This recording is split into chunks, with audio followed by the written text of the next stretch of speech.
Puro ka sat-sat eh, puro ka ngak-ngak. Para kang mabuti lang sampalin yung bunganga mo, para kang ewan ko. Ayaw ko na magsalita pero hindi kita maintindihan, para kang parot. Daldal ka ng daldal. Tapos isa pa, pinaiikot-ikot mo yung mga kababayan natin. Kawawa naman, alam mo. Ako naman kung papakinggan ka, bilib sa'yo. Galing, oo, nag-sign na ng waiver. Ulul! Nagtanong ako kagabi sa mga bankers. May mga kaibigan ako na sa bangko. May mga kaibigan ako na mga corporate lawyer. Nag-usap-usap kami over dinner kagabi. And you know what I found out? Yung putragis na waiver mo, hindi uubra, sir. Yung waiver mo pang press release. Baka hindi nga tanggapin ng bangko yan eh, pagbibit-bitin ng tao. Bakit ka mo? Yung waiver mo, sir, kulang. Number one, para i-honor ng bangko yung waiver mo, dapat, sir, ipa-consularize mo. Ibig sabihin, kung yung waiver na yan ay para sa bangko mo sa New Zealand, dalhin mo sa New Zealand yan, notarize mo doon. In this case, consularize. Ang consular magtatatak na ito ay totoo, waiver ni Senador Antonio Trillanes para tanggapin ng bangko sa New Zealand. Or ganun din, kung mayroon ka sa Singapore, yung embassy na nila sa Singapore dito, dadalhin mo doon, ipa-consularize mo. Consularize ang tawag, not notarize, consularize. Lalagyan ng seal ng konsulado o ng embahada na itong dokumento na ito ay pinirmahan ni Senador Trillanes dito sa konsulado na ito ay hindi peke. Kung walang ganun, sir, hindi tatanggapin ng bangko yon. Pinapaikot-ikot mo yung taong bayan. Siyempre, ang taong bayan hindi alam. Fake news. Okay, sinasabi mong naglabas ka mo ng fake news, dismayado ka. Sus Mariosep, bakit hindi mo tingnan ang sarili mo, Senator Trillanes? Sabi nga tingin ko kung ako naglalabas ng fake news, kung sa tingin ninyo, anong tawag ho sa'yo? Ang tawag sa'yo, ikaw yung ama ng fake news, the father of all fake news. Bakit kanyo?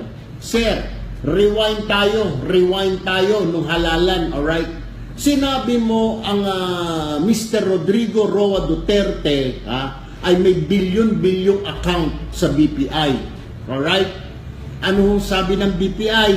Wala. Mismo ang BPI na nagsabi, walang bilyon na account si Rodrigo Roa Duterte. Hindi mo napatunayan? Hindi ba sabi ng BPI? Sabi ng BPI, walang bilyon na account ang Rodrigo Roa Duterte. Di ba? Sabi mo magre-resign ka?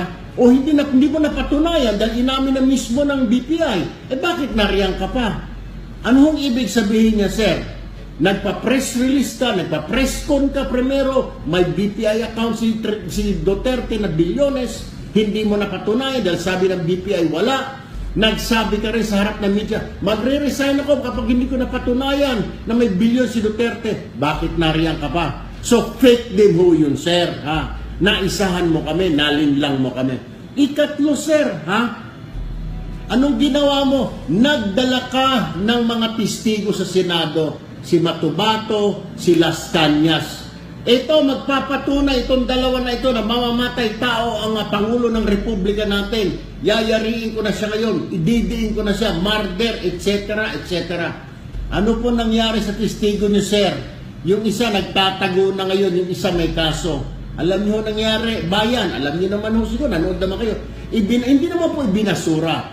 The Senate concluded na hindi mapagkatitiwala ang mga source, itong sina Matubato at Las Cañas.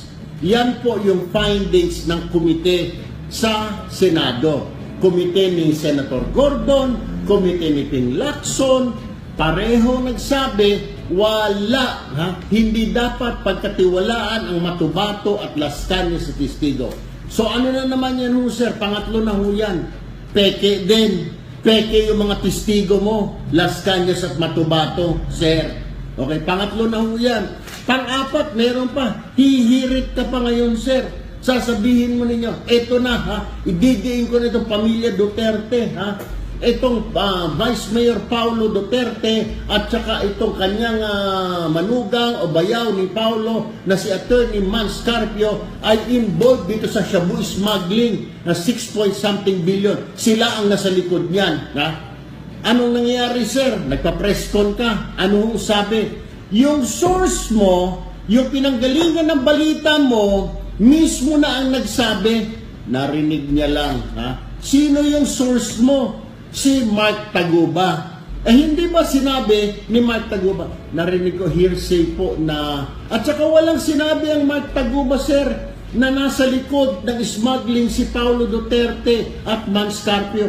Ang sabi ni Mark Taguba, narinig ko na humihingi sila ng tara, binibigyan sila ng tara, o nangongolekta sila ng tara. Pero hindi sinabi ng Mark Taguba, never did he say na itong si Paulo at saka itong si Mans ay nasa likod na shabu shipment. Ang sinabi niya lamang tara.